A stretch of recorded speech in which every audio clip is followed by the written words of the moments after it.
That is way too kind and too generous. And welcome, everybody. I am so glad to see many of you, many friends in the audience today as well. I am so honored to get a chance to moderate this conversation, in part because Ambassador Nhpi is one of my sheroes and has become a close friend from our time working together in the administration.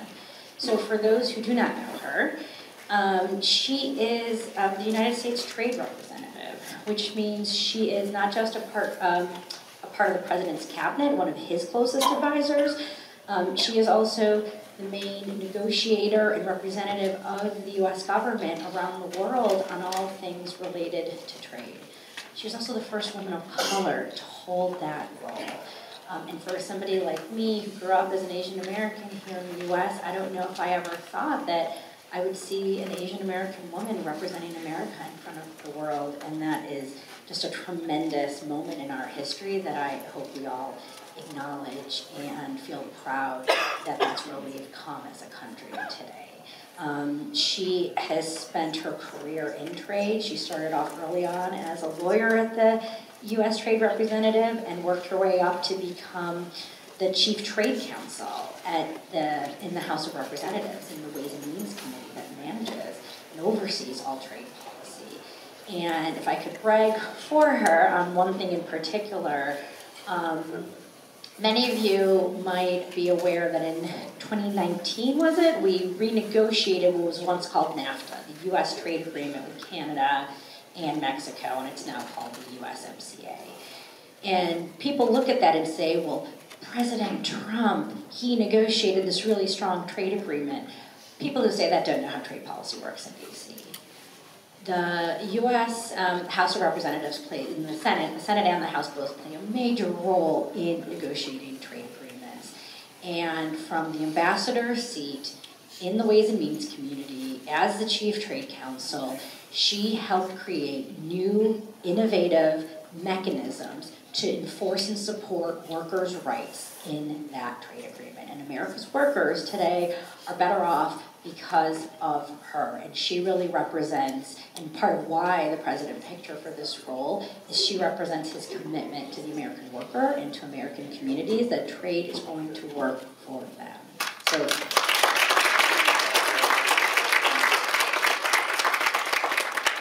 So Ambassador Nhpi, can I turn and ask you the first question? Yes. You know, the Biden administration has done so many incredible things to improve our economy. I know I'm biased when I say that. I helped set some of these policies, but when I look back at my time at the White House, I'm really proud that this administration has sustained the fastest and most inclusive economic recovery on record. We made the largest investment ever to tackle the climate crisis. We've capped the cost of life-saving drugs like insulin and made broadband universal and affordable to the American people. And we're in the process of making it more universal. What economic accomplishments are you most proud of and you wish people were more aware of? So, Samira, it's a dream come true to be here, really in your hometown now, and to be with you. And I just want all of you to know that it is a community of sheroes that we are in. And Erica and Samira, I stand in awe of what you do every day in terms of the breadth of your expertise. I know one thing very well, and most of the time I've got to remember that there are other things that I'm not as qualified to talk about. But on the economy, that is what we spend our time thinking about, which is how trade policy can support this incredible engine of growth and recovery that's happening here in the United States. And I think that, you know, what I just want to touch base with everybody on and just connect on is we have been through some stuff, guys. We really have been through some tough years. And it's all of us. I know that the pandemic affected us all in different ways, but it is so true here in Metro Atlanta, in the United States, but all around the world. We all had our lives significantly, completely disrupted for almost 2 years, especially for those of you who have kids, who know the younger generation. Those were really critical parts of their formative years that were really affected by something that most of us in our lifetimes hadn't experienced ever before. So I always want to start there, because then when you look at what we're experiencing right now, gosh, can we appreciate how much progress we have made? And that's on the economic side in terms of the accomplishments of our economy. But our economy is made up of people, it's made up of all of you. To the extent that we are looking at our accomplishments, it's a marriage of policy and the inventiveness, the innovation, and the grit of the American people. So if we look at the numbers, right, because I think that the numbers will also speak volumes. 2.7 million jobs created just last year. Over the course of the administration's first 3 years, that's 14.3 million jobs. And people have asked, well, I mean, you know, we've been through some stuff, so, you know, it's expected that you should see some recovery.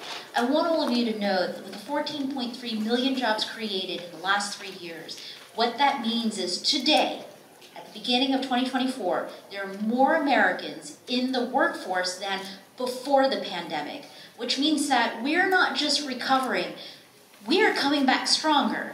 And it's that famous saying that, you know, hard times, if you can make it through, are going to make you stronger. I see it every single day. And I'm so really delighted to be here with all of you, because I think that this particular forum, this economic summit, which is now the 6th in a series of the White House Initiative on Asian Americans, Native Hawaiians, and Pacific Islander economic summits, is really at the core of this vision that we're not just aiming to recover. We have survived, guys. What we are aiming for now is to thrive. And so that is something that we need to do together. And I am so thrilled to be here. I'm particularly caffeinated this morning because I got up early. And I think through the introduction, I was really tempted to cheer. Anyway, please be ready to bring some energy to this conversation. Well, I love what you're saying about thriving and how the president's goal is not just to make sure we recover, but that we come back stronger than we were before. So as you look ahead to 2024, what are some of your top priorities? And are there any priorities in particular that you think relate to the Asian American, Native Hawaiian, Pacific Islander community? Absolutely. So let me say a little bit about what it's like to be the United States Trade Representative. So I think it's pretty self-explanatory, and it's all in the title, which, by the way, I mean, it's kind of wonky title, and it can feel like a wonky job, but it is my job to represent the interests of the United States, all of the United States, in trade policy here at home, in trade negotiations, in trade forums abroad. And every USTR that has ever been, I think there were 18 ahead of me, a large part of the job is showing up at those international forums. In Geneva, the World Trade Organization, whoever's hosting the G20 that year and the G7, whether it's in Tokyo or it's in Delhi or it's in Johannesburg. And it is the job of the US Trade Representative to show up to represent all of you. Now, at the beginning of this administration, President Biden gave me pretty specific instructions, and he said, as he says a lot, we are at an inflection point. Trade policy needs to work for all Americans. Trade policy needs to work for our Americans. We need to keep in mind that our fellow Americans are not just consumers, they're also workers. So we talk about the worker-centered trade policy. Now, as I perceive my job showing up in all those foreign places, I know that a lot of my homework is going to be here at home, traveling the United States, coming to meet all of you, to see you where you live, where you work, where you raise your families, where you see your future, and to hear from all of you. What are your greatest hopes and aspirations? Where do you want to go? What does the future look like for you? But also, what are your greatest anxieties? What do you feel insecure about? And I will acknowledge, I think that in the moment that we are in this economic moment, with all of the recovery, and there's one more statistic that I wanted to quote for all of you, 15 million applications for small businesses in this term so far in the last 3 years. What that tells you is how dynamic our economy is, how entrepreneurial all of you are, but also how much change is happening all of the time through these years. And the focus then for me is to hear from all of you, what are you anxious about? Let me tell you, with all that change, there's a lot of anxiety that comes along with it. But part of that anxiety is also hope for the future. The more I learn about all of you, the better I understand America and the US economy and whose interests I'm supposed to be representing in all these faraway places. And so I think that for 2024, my focus is just to build on my own homework base, getting to know all of you so that I can do my job better internationally. And I think that, again, this economic summit, this is really the intersection of both of my jobs, both as the U.S. trade representative and also as a co-chair of the White House initiative. And this interaction, Samira and I were talking a little bit earlier about really leveraging this opportunity for me to get to know you and to hear from you is what 2024 is all about.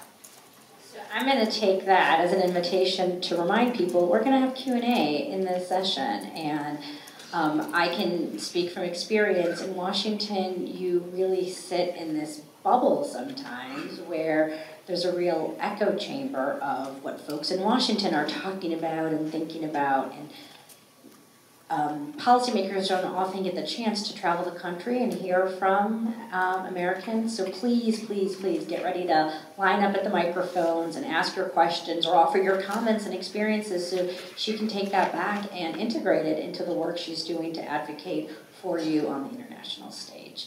I know we're close to time, and so I wondered if it's okay if I could ask you something that might be a little bit personal.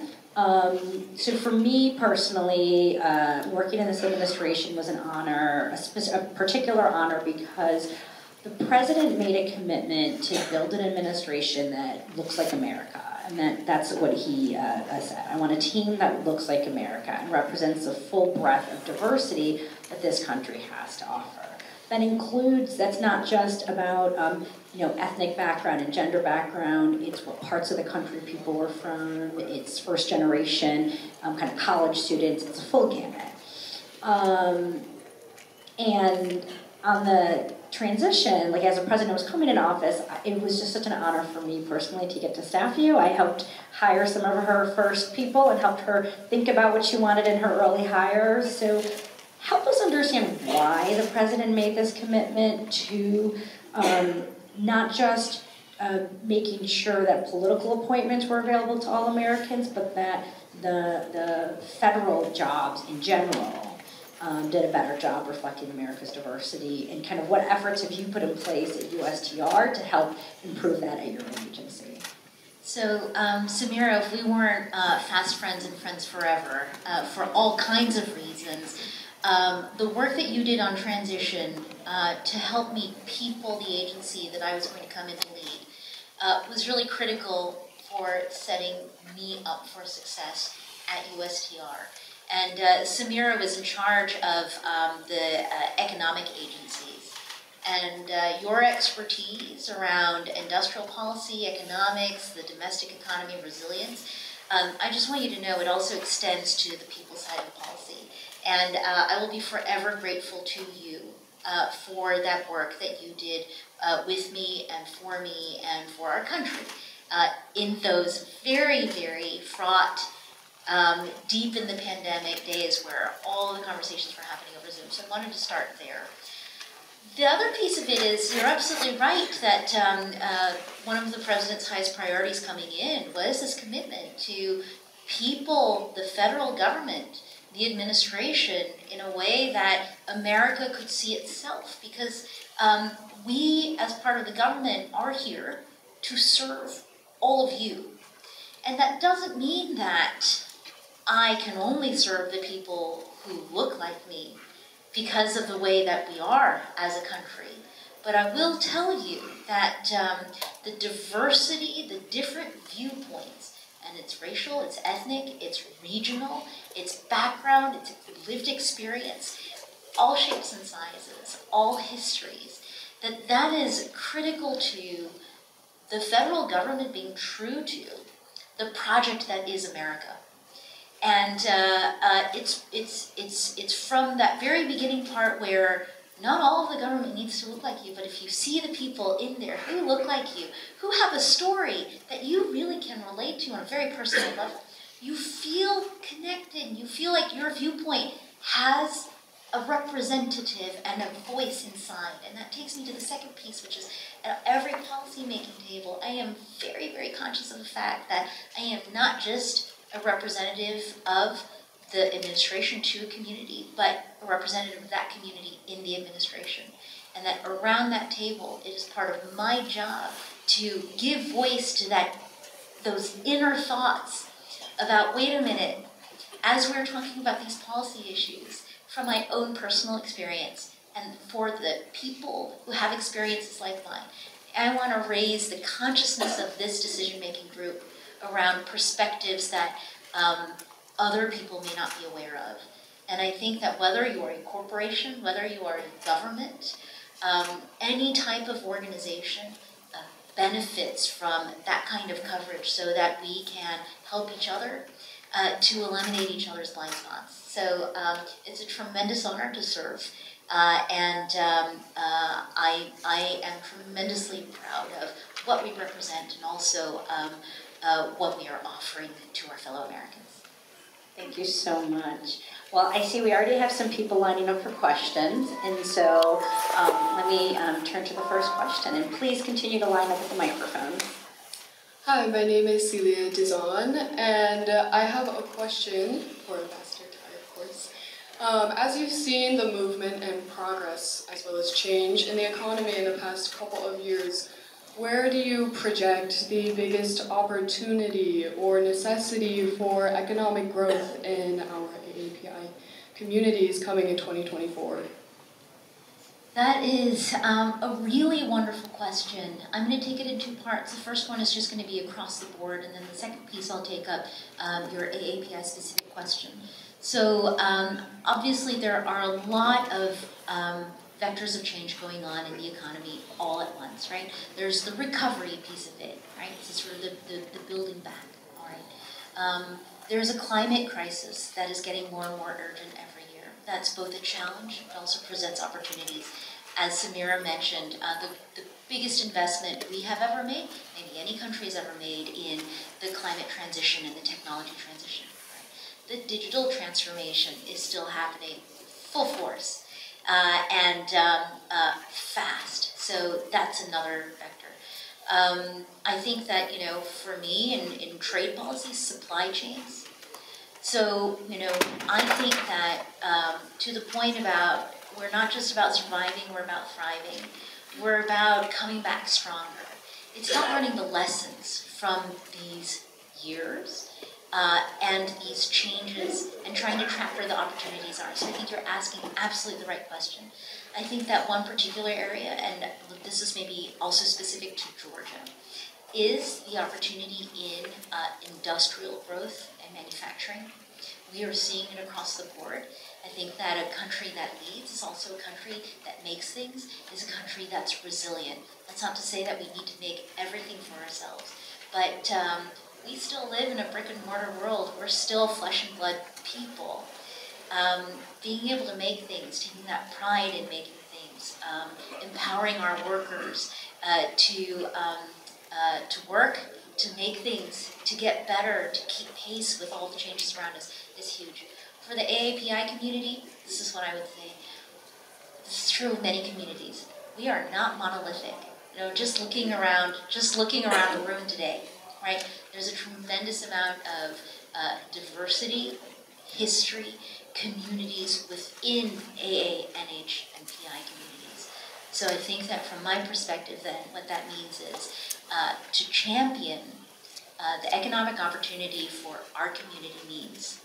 We have to champion opportunity across the board for every kind of AA, NH, PI and every set of skills and talents that we have to contribute to our economy. So there's just an embrace for the AA and HPI community to empower the members of this community to feel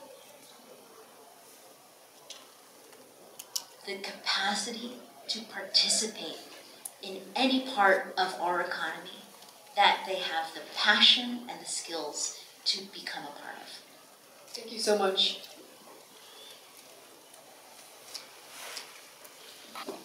My name is Chris Chan. I'm a local lawyer. Thank you so much, Ambassador Tai, for joining us here in Atlanta and speaking to us. I have a question. I'm asking for a friend. I know we have aspiring lawyers and professionals that may want to know what kind of skill sets, whether technical or even soft skill sets, aside from negotiation skills and empathy for other viewpoints and maybe experience in logistics, would you recommend for those aspiring to a position such as yours? Wow, great question. I never thought that I would be where I am today, right? I think that's a huge credit to President Biden.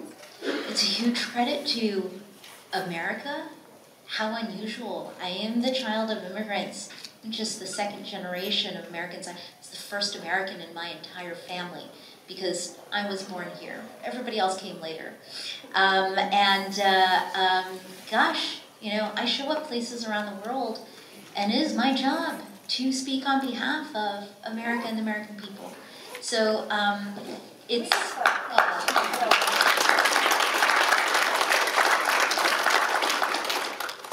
what an amazing country we live in. So in terms of aspiring to these types of positions, I would say this.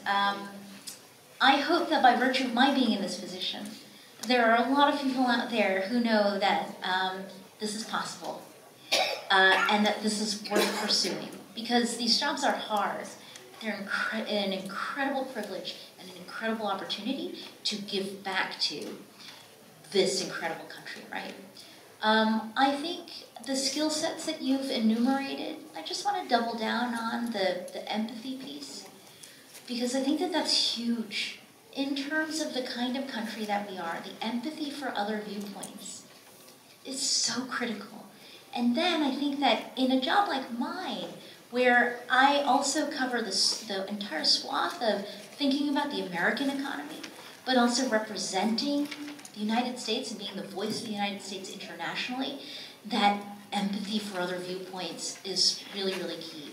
And I think what I would bring that back to and say, whatever policy area or technical area a fellow Asian American, Pacific Islander, Native Hawaiian wants to pursue, I think that it is the skills of being able to listen and truly hear what other people have to say, and then also being able to communicate what you need to say, that are the most helpful in being effective in these types of jobs where you are really ultimately in the profession of serving and representing. Thank you, Ambassador. Thank you, Ambassador Tai. Good to see you again, and thank you for coming down to Georgia again. So my name is Michelle Kang. I announced yesterday officially that I'm running for office, House District 99. I want to introduce the bill, very inclusive and equitable bills, and then to work to pass. So my question is, what is the process you undergo to create the policies and practices and programs? Because we all know those policies, programs, practices very impactful to everybody's life living here. Great. So congratulations. Let me first begin by saying all of you inspire me, and to talk about the hard times that we've been through.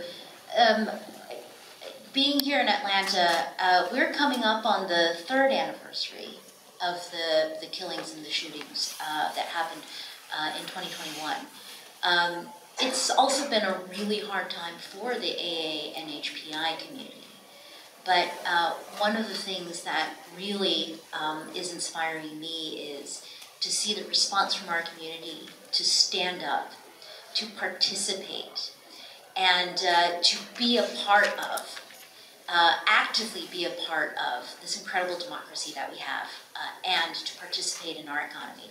So I really want to applaud you for putting yourself out there, because I think that for all of those who put themselves into the elective arena, it takes a certain mix of courage and insanity to do what's required. So bless you for having that mix of characteristics. And I think that you're absolutely right. I think that in terms of inclusivity, this project on democracy and in terms of the type of economy that we have that really embraces freedom, opportunity, it's built on a prosperity that's inclusive. And so this is just my way of endorsing your instincts around participating, and then also trying to make sure that there's room for everyone to participate. Thank you very much.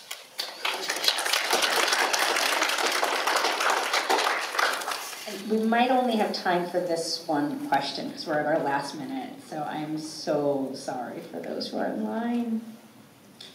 Try to make it quick. So thank you both for the fireside chat, and thank you very much, Ambassador Tai, for being here. So my name is Samar Misra, and I live in Fairburn, Georgia, near Atlanta. And one of my ongoing inquiries is regarding jobs created. What's great to hear is the prosperity of jobs, but one ongoing dilemma here is a lot of the jobs that are just minimum wage, do not pay enough, and especially like a lot of well-educated people with a college or a master's degree, working jobs, they don't require the degree, and they're underpaid.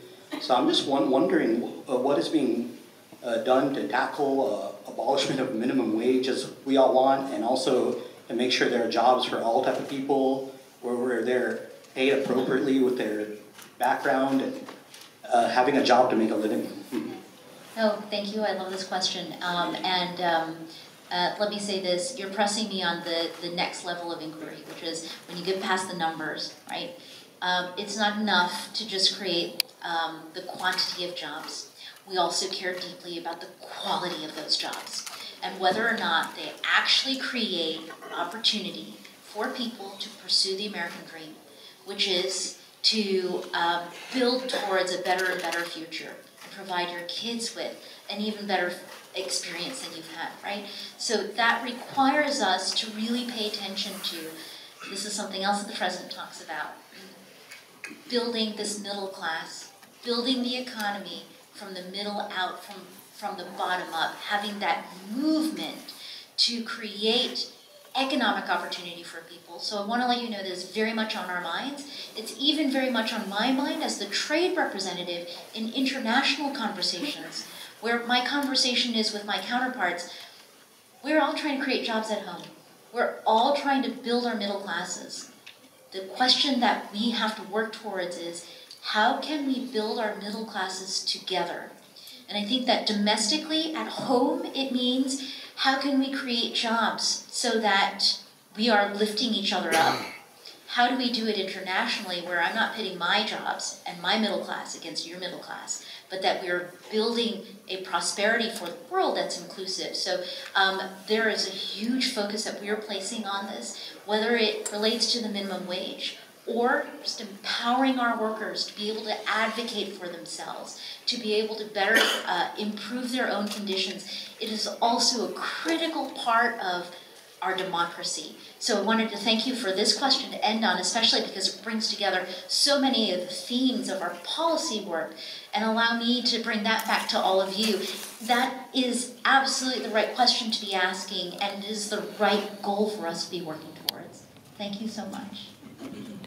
Well, I hope we can all give Ambassador Tai a big round of applause. And thank her for taking time out of what is an incredibly busy schedule, flying all over the world, to actually take time to fly all over America and hear about the issues and concerns that matter to people across the country. I don't think you guys, I mean, I have never heard of a U.S. trade representative who took the time to travel America as much as she has, and I think that really shows her personal commitment to making sure that she is representing all of America on the international stage, and this president's commitment to building an economy from the bottom up and middle out that supports all of America and really re-energizes and reestablishes the American dream for a next generation. So thank you, Ambassador Tai, for coming today. Thank you all so much.